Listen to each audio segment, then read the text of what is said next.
তোমার হাজবেন্ডকে ফোন করে বলে দাও আজ তোমার ফিরতে দেরি হবে, কারণ আজকে আমরা হোটেলে সময় কাটাবো।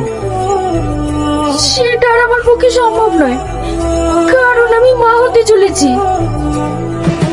Are you mad? এ তুমি কি বলছো? আমি ঠিকই বলছি।